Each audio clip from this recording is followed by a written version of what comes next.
If you've been around the channel much lately, you've seen me doing a lot of what I've been calling long-range flying. Now, I don't know if you can really consider this long-range because it's like the amateur leagues of long-range. You know, I'm only doing a mile out, not like 10 miles or 20 miles. That being said, it's an uncomfortable distance for a mini quad, and that I think makes for some engaging content. So if you've been around, you've been seeing videos like this, and this, and this, and this.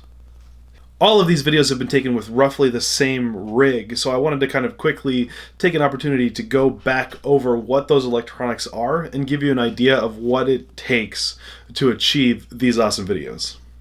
The way that I approach long range is about like creating the sense of danger, essentially. So like if I take my rig and the very first thing I do in a video is fly it way up over a mountain where I may or may not be able to recover it, and then fly back down that mountain, and then just do very simple or not necessarily like engaging freestyle at the end of it. It makes it rises the level of risk for the entire flight, right?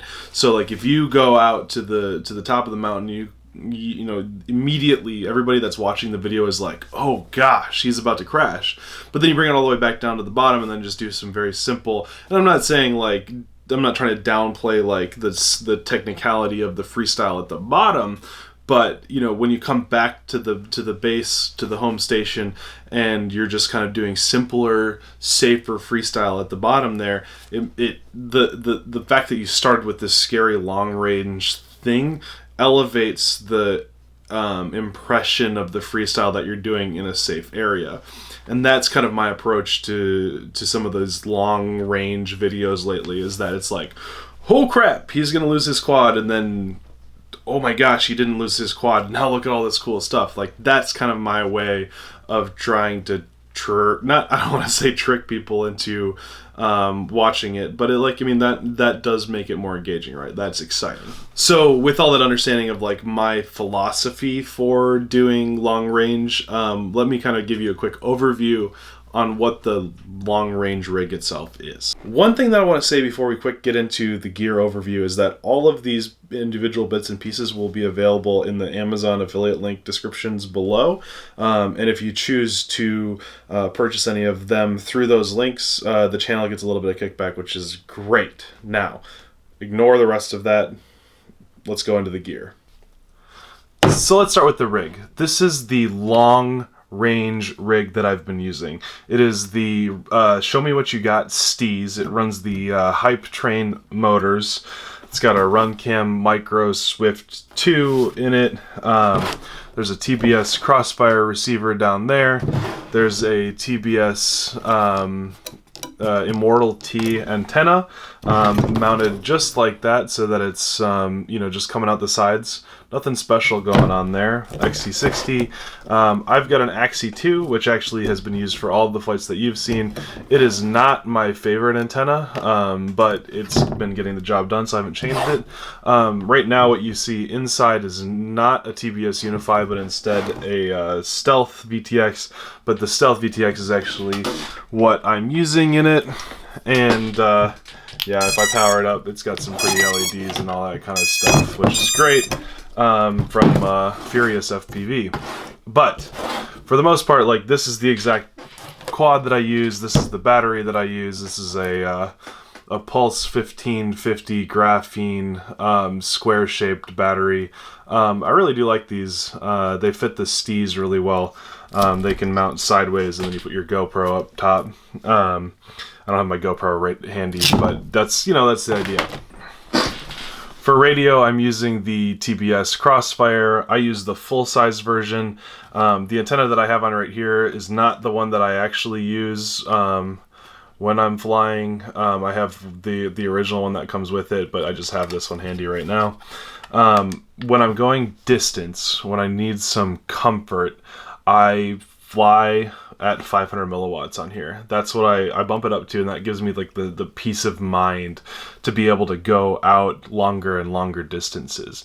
Whether or not that's totally necessary, I don't know, but it just gives me the ability to kind of like Okay, we're good. We can get out and go do some insane stuff. So, TBS Crossfire is just an amazing tool. And if you haven't already bought the micro one, or if you haven't bought one at all, I highly recommend the full-size version with the micro receivers and the Mortal T antenna. That setup is amazing. And of course, I'm running this on CSRF. So that you have the ultra low latency, which is not quite up to Futaba, but it is very nice, very fast, and very fun to fly.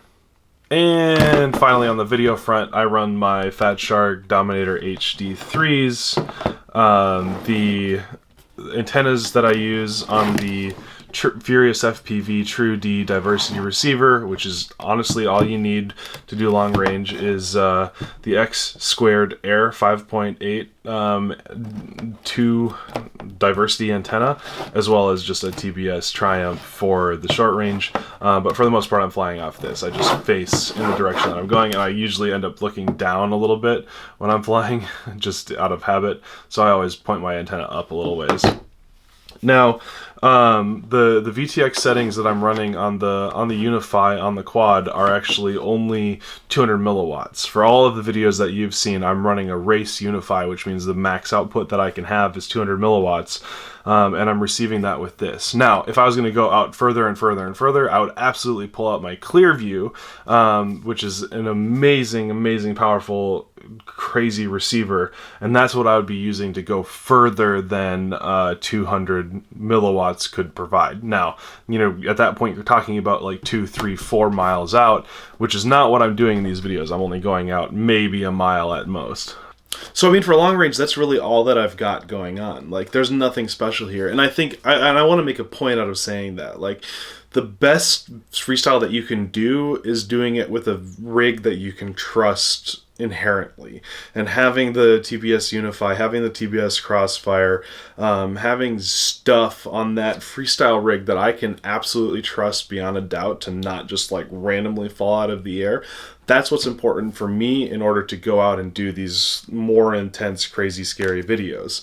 It's all about having confidence in your gear to be able to go out and fly. So I hope that you found this useful. It really all comes down to how do you trust the stuff that you're using to fly, and kind of developing this philosophy of like, you know, do stuff to elevate people's experience of the video, but then gradually make it a little bit safer as you're flying. So I hope that this was a useful overview of kind of like the way that I've been looking at long range. Again, I don't claim to have any of this be like actual long range. Like I don't do long range. I just kind of go a little bit further than most people are comfortable with. Yeah, so I hope that this is useful. I hope that you learn something from this and stay flying. When was the last time you ironed for FPV? I guess you wing weirdos, guys, weirdos, know all about that.